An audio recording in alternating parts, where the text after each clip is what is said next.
Hello, hello. Thanks for tuning in. So as you know, you come here today to talk about journaling. I don't want to take up your time by talking 30 minutes around the subject like some YouTube channels do. No shade, but I don't like those videos. So I'm not going to be one of those people. Just a brief introduction. I started journaling, well, I think we've all had moments in our life where we've tried to journal, right? And I'm someone that was really good at using a planner every year. Like since school, when they used to give us agendas, I used to love having an agenda. So having a place to write has always been something that I've liked, but I was never a person to like consciously take time out of my day to like journal. I had diaries in my life before, but I never really was consistent with them until last year.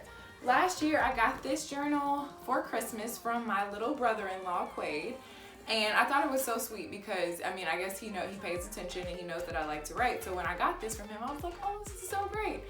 On January 1st, 2020, I started to journal. Anyway, for the most part, I was consistent the full year and wrote every day.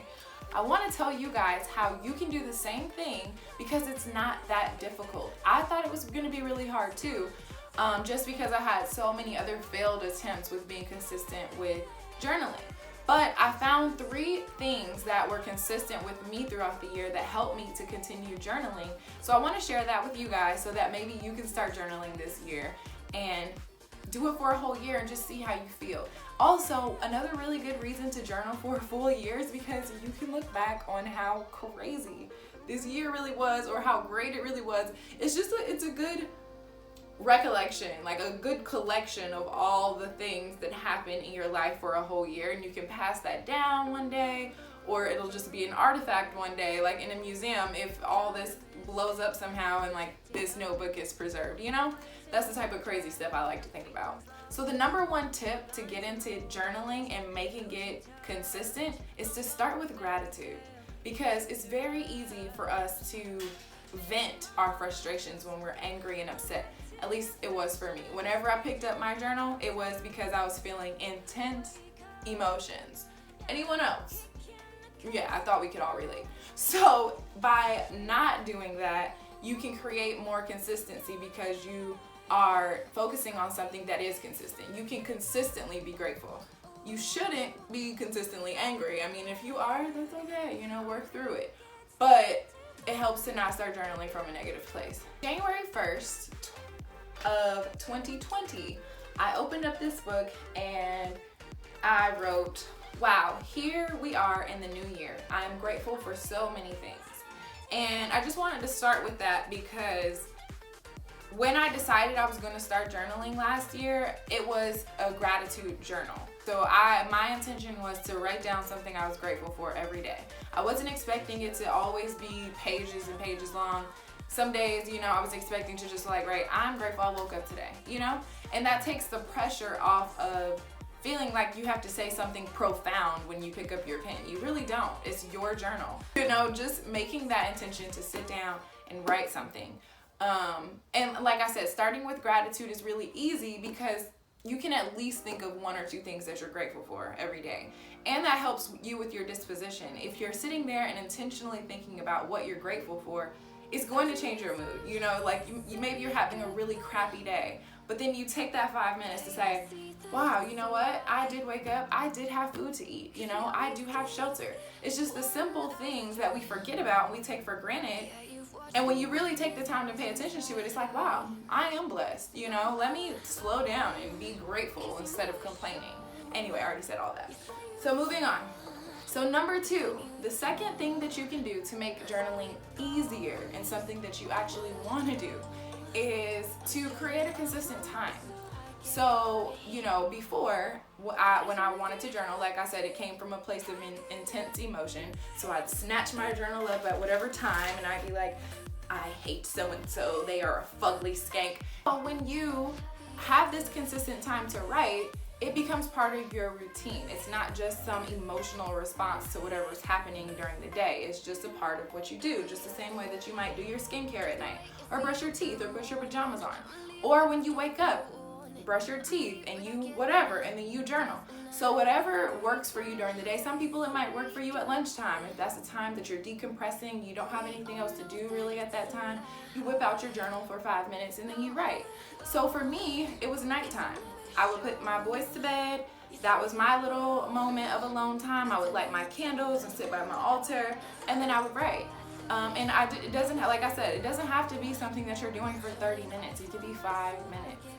And that's all you need, if that's all you need. And then the days that you need more, take that extra time. Figure out what time you can set aside consistently in your schedule. Like, actually look at your day, look at your schedule and say, here's a time where there's not gonna be any other distractions, that I'm gonna do X first, then this, and then I'm gonna sit down and journal. 5 minutes. You can even set a timer. Whatever works for you, do that. If you want to light candles, burn some sage, burn an incense, whatever it is to set you in the mood and create this routine. It really is a part of a self-care routine too. So whatever is going into your self-care, put all of that into it, because it is a moment for you to stop and decompress and to show gratitude and to vent and to, just pour yourself onto these pages. Make time for it. Be intentional about it. Don't just pick up your journal when you're bored and say, oh, well, I guess I'll journal. No, make it a part of your routine. And so the last thing, this is the easiest part. Maybe it's the hardest part, because sometimes it's the hardest part for me, but it should be the easiest thing when we're being kind to ourselves. Just don't judge yourself. It's your journal. I think I've said that like 50 times today, but it's your space, so don't judge yourself. Whatever you write for that day is what you write for that day. It doesn't have to be profound. It doesn't have to even be spelled correctly. Like, just get it out. Okay, so what? You've been drinking all night. Write that down. Who cares? It's your journal. The second thing, a part of this don't judge yourself, is you're gonna miss days. If you don't miss days, you're probably some type of superhuman that I would like to know. So for most of us in the room, you're gonna miss a day journaling, and that's okay. I missed several days, like I showed you at the beginning. I probably would have filled up these last, like 20 pages if I stayed consistent and journaled every single day. But it's hard, and life happens. There were times where I didn't even, I was at my mom's house and I didn't bring my journal, and sometimes I was right here and I was like, oh, I should journal when I just went to sleep. It happens. It's okay. We're human. But don't let that get you off track. So you miss 2 or 3 days. Maybe you miss 5 or 6 days. Maybe you miss 14. It's okay. As soon as you realize that you're off track, pick your journal back up and start journaling again. Nobody's gonna hold it against you. It's fine. One thing that I like to do when I miss days journaling was to journal about those days that I missed. What was going on? Catch myself up to speed, so that when I do, pick this up again years from now, I can recollect, like, wow, those 5 days that she missed journaling, she was actually at a cabin with her friends, living her best life. Or maybe she was just in a real downward spiral and couldn't even, open up the book. Whatever it was, I write it down so that I can just keep track of it, and it helps me to process whatever it was that I was going through. Because I'm not kidding, there were days where I just felt so down that I just didn't want to journal. And that's okay too. I'm not judging myself, and I hope you're not judging me, because I wouldn't judge you. So some days when I was feeling blue, it was easy for me to turn to the journal and shoot out some gratitude and make myself feel good. But then there were other days when I just felt really down and I didn't want to journal. Just don't judge yourself. It is your journal. Do what you gotta do to keep up with it and just keep going. At the end of it all, it's a nice little artifact that you can keep for years and say, wow, this was one whole year. This is a whole year worth of things that I wrote down. Crazy to think about it that way. Fun to think about it that way, because one day, like I said, I'm gonna read back over this and be like, wow, this girl was insane. Or, maybe she was brilliant. But it's really cool to see your own, your own thoughts and things like that. So this is actually my new journal that my best friend got for me.